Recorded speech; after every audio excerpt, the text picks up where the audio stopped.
ဒီမျိုးသမီးဟာမှန်နေကြည့်လိုက်တဲ့အခါသူ့ကိုယ်သူပြန်မမြင်ရတော့တာကိုသတိပြုမိသွားပြီးသူမကိုသူမကိုပြောင်းနေပြီဆိုတာကိုချက်ချင်းနားလည်သွားပါတယ်။သူမဟာအလွန်ကိုဝမ်းသာသွားခဲ့ပါတယ်။တကယ်တော့ဒီအမျိုးသမီးဟာလှုပ်ဝက်အေဂျင့်တစ်ယောက်ဖြစ်ပါတယ်။အဲ့ဒီနေ့မှာပဲသူမဟာရတနာတစ်ခုကိုခိုးယူဖို့တာဝန်ပေးခြင်းကိုခံခဲ့ရပါတယ်။လုံခြုံရေးဝန်ထမ်းတွေကိုရှောက်တိန်မှုအတွက်သူမဟာဥက္ကဋ္ဌရဲ့အခန်းထဲမှာပုံအောင်နေခဲ့ပါတယ်။ဒါပေမဲ့ရုတ်တရက်ဥက္ကဋ္ဌပြန်ရောက်လာတာကြောင့်သူမအယမ်းကိုထိတ်လန့်သွားခဲ့ပါတယ်။ဒါပေမဲ့ဥက္ကဋ္ဌကသူမကိုမမြင်နိုင်တာကိုသတိပြုမိသွားတဲ့အခါ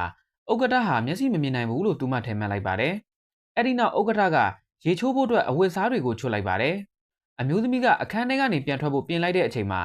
မှန်နဲ့ကြည့်မိတော့မှသူမဟာကိုပြောက်စွမ်းရရှိထားတာကိုသိရှိသွားတာဖြစ်ပါတယ်။အဲ့ဒီအချိန်မှာပဲစက်ပြတုံးတွေကကြမ်းမြင့်ပေါ်ပြုတ်ကျသွားပါတယ်။ဥက္ကဋ္ဌကထွက်ကြည့်တဲ့အခါစက်ပြတုံးဟာသူ့လိုမူလနေရာကိုပြန်ရောက်သွားတာကိုတွေ့လိုက်ရပါတယ်။တကယ်တော့အဲ့ဒါဟာအမျိုးသမီးကပြန်တင်ပေးလိုက်တာပါ။ဥက္ကဋ္ဌဟာ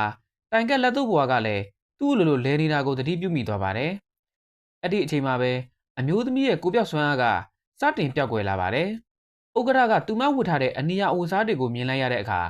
တရင်နဲ့တွေ့ပြီးအထင်နဲ့ကြောက်လန့်တကြားအပြင်ကိုပြေးထွက်သွားပါတော့တယ်။အမျိုးသမီးလည်းသူမရဲ့ကိုပြောက်စွမ်းအားကအလုံးမလုံးတော့တာကိုသိတာကြောင့်အဝတ်စားတွေကိုချွတ်ပစ်လိုက်ပါတယ်။သူမအခန်းထဲကနေခိုးထွက်ဖို့ကြိုးစားနေတော့မှပဲသူမရဲ့ခန္ဓာကိုယ်ကတလဲစီပေါ်လိုက်ပြောက်လိုက်ဖြစ်နေတာကြောင့်လက်သူ့ဘဝတစ်ထည်နဲ့အမြန်ပတ်ပြီးဗဒင်းပေါက်ပေါက်ကနေခုန်ချကထွက်ပြေးလွတ်မြောက်သွားခဲ့ပါတယ်။